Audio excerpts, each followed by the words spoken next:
estranhas compulsões. Você vai conhecer um homem viciado em correr e uma mulher que come giz o tempo todo. Como explicar hábitos tão esquisitos, hein? E será que eles conseguem levar uma vida normal? Veja esta mulher. Ela não consegue parar de comer giz. Christine sofre de uma doença rara e escondeu a situação da família e dos amigos durante 10 anos. Agora ela resolveu procurar ajuda.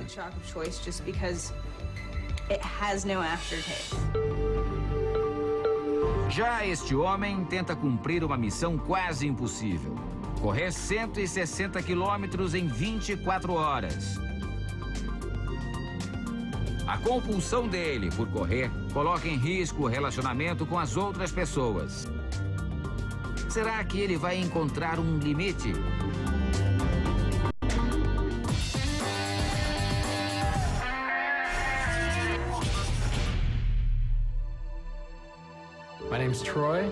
Este é Troy, um americano de 44 anos que adora correr. Até aí, nada demais. O problema é que, para ele, correr já não é apenas um hábito saudável.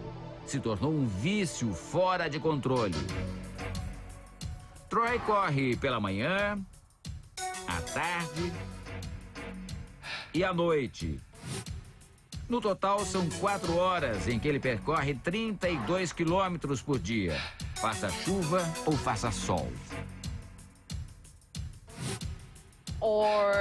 A mãe de Troy diz que o filho nem sempre foi assim. Antes, ele só corria quando estava atrasado para a escola. A obsessão pela corrida começou em 2005, quando Troy terminou um casamento de 18 anos. O esporte foi a maneira que ele encontrou para fugir da tristeza. Troy conta que a corrida faz com que ele se sinta vivo. O atleta amador é dono de uma fábrica de vasos. Quando participa de maratonas nos finais de semana, Troy fecha a loja e nem se preocupa em perder dinheiro. Para ele, o mais importante é não parar de correr. Mas será que correr tanto assim é saudável? Muito tempo de corrida, uma sobrecarga renal. Se a pessoa não tiver um bom cuidado da parte de hidratação, ele vai ter problemas e não benefícios. Os benefícios da corrida não precisam ser... eles são alcançados com menos tempo de corrida. Troy não se importa e se prepara para disputar uma ultramaratona. Uma modalidade de corrida onde os participantes têm que percorrer 160 quilômetros em 24 horas. Algumas pessoas já morreram depois de passar mal nesse tipo de prova. A mãe de Troy se emociona quando pensa que isso pode acontecer com o filho.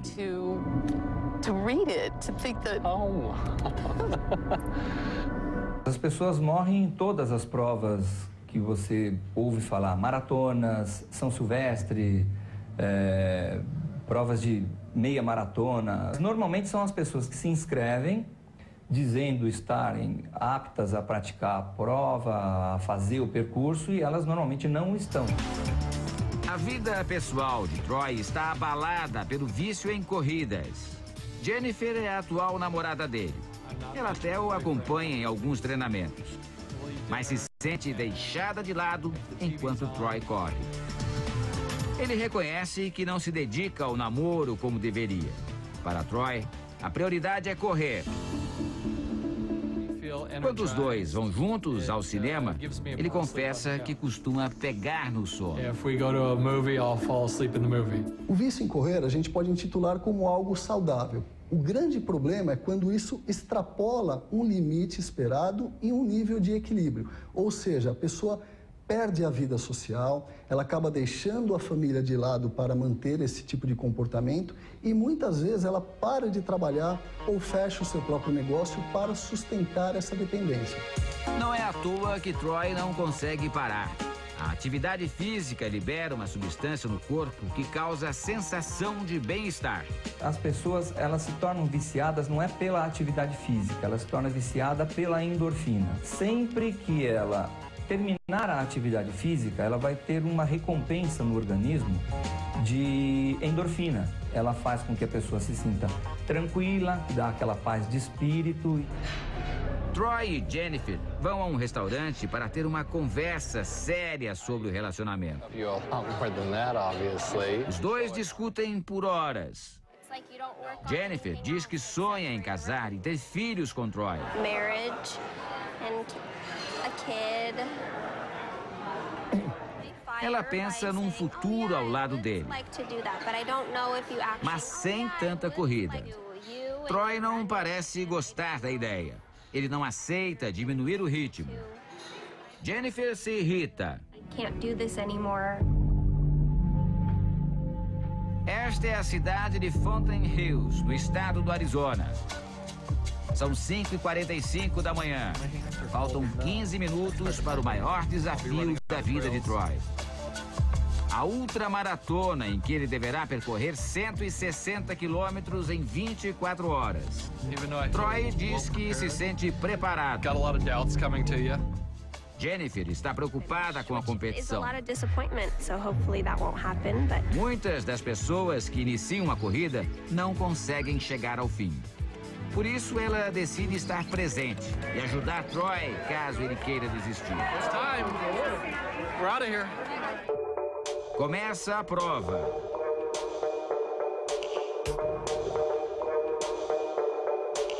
Troy não teve dificuldades para percorrer os 50 primeiros quilômetros em 5 horas. Mas o caminho é longo e difícil. Ainda faltam 90 quilômetros. Ele para e toma água. Diz que está exausto, mas mantém o bom humor. Sorri e segue no desafio. Não é possível imaginar como Troy vai estar na próxima parada.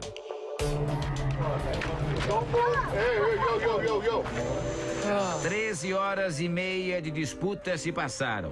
Troy percorreu mais de 100 quilômetros. O humor deu lugar à preocupação. Ele sente enjoo e dores por todo o corpo. Os passos largos e precisos são agora lentos e cansados. Jennifer acompanha de perto a performance do namorado. Ela diz não entender porque ele não consegue desistir. We're suffering out here and everyone else out here is suffering. I'll never get it. Ele está sendo observado e ele, para aparecer ou para ser diferente, ele precisa fazer algo diferente. Ele tenta fazer mais do que treinou, para conseguir mais ou conseguir melhor. Depois de mais de 26 horas, Troy consegue completar a prova. Ele chegou ao fim 2 horas depois do fim da corrida. Ele é aplaudido por outros competidores. Os pés dele estão machucados. O olhar cansado. Troy diz que está decepcionado por não ter cumprido a meta de correr os 160 quilômetros em 24 horas e chora. Mesmo assim, ele não vai desistir. Troy já se programa para a próxima ultramaratona. Só que agora terá que continuar sem a ajuda da namorada. Jennifer decidiu deixar Troy. Ele deixaria qualquer coisa de lado, ou qualquer pessoa de lado, para a manutenção da dependência. O que não significa, efetivamente, que ele não ame e que ele não valorize.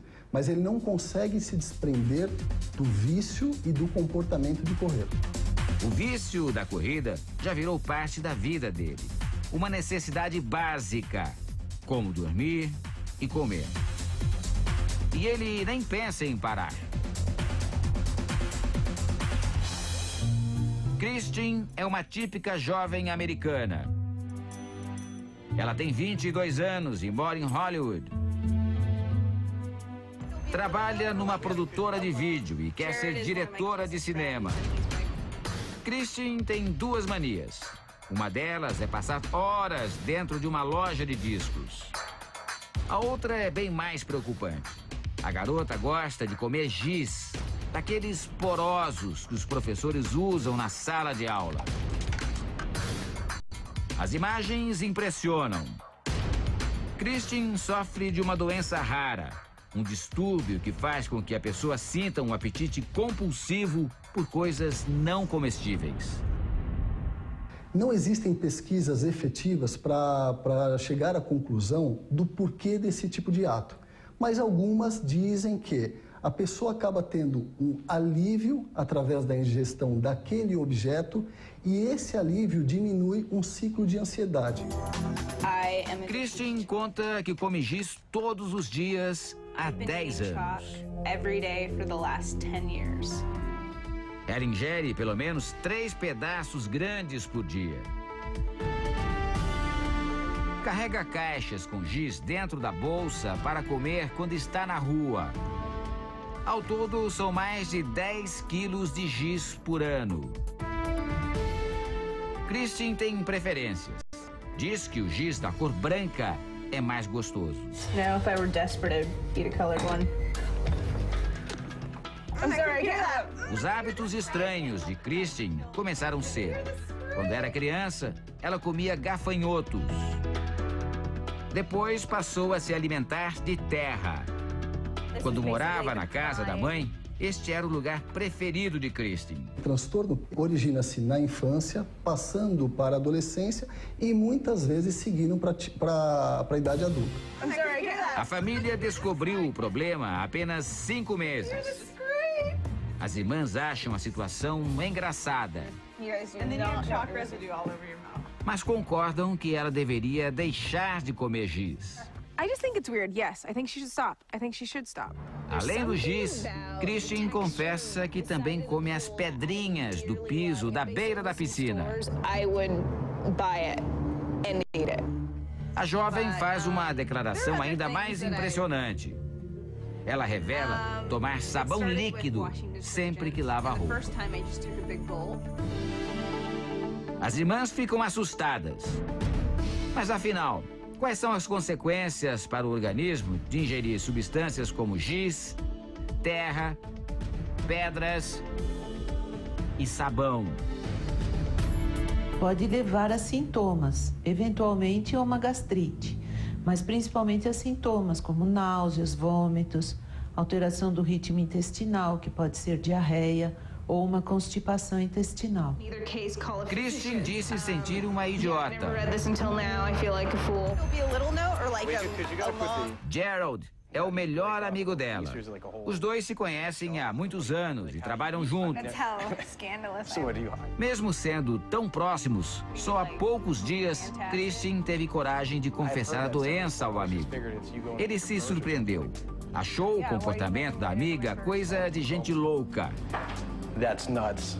Gerald sugere que Kristin procure um médico. Ele está preocupado. Sabe que a saúde dela está em risco. Na manhã seguinte, Kristin resolve seguir o conselho. O Dr. David é diretor do Centro de Nutrição de uma das universidades mais importantes dos Estados Unidos. O médico explica que o giz atua no cérebro de Kristin como um calmante. Reduz o estresse e o nervosismo. Mas ela precisa substituir o giz por um hábito saudável.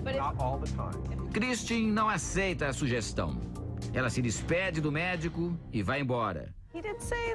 A jovem diz que nunca havia pensado em parar de comer giz e que não vai mudar de atitude. Com o tempo, ela pode desenvolver outras doenças que talvez hoje a gente nem conheça. Ela se mata aos poucos. Kristin consegue um pequeno avanço. Quando lava roupas, ela já consegue resistir ao apetite pelo sabão líquido. Será esse o primeiro passo para uma vida normal?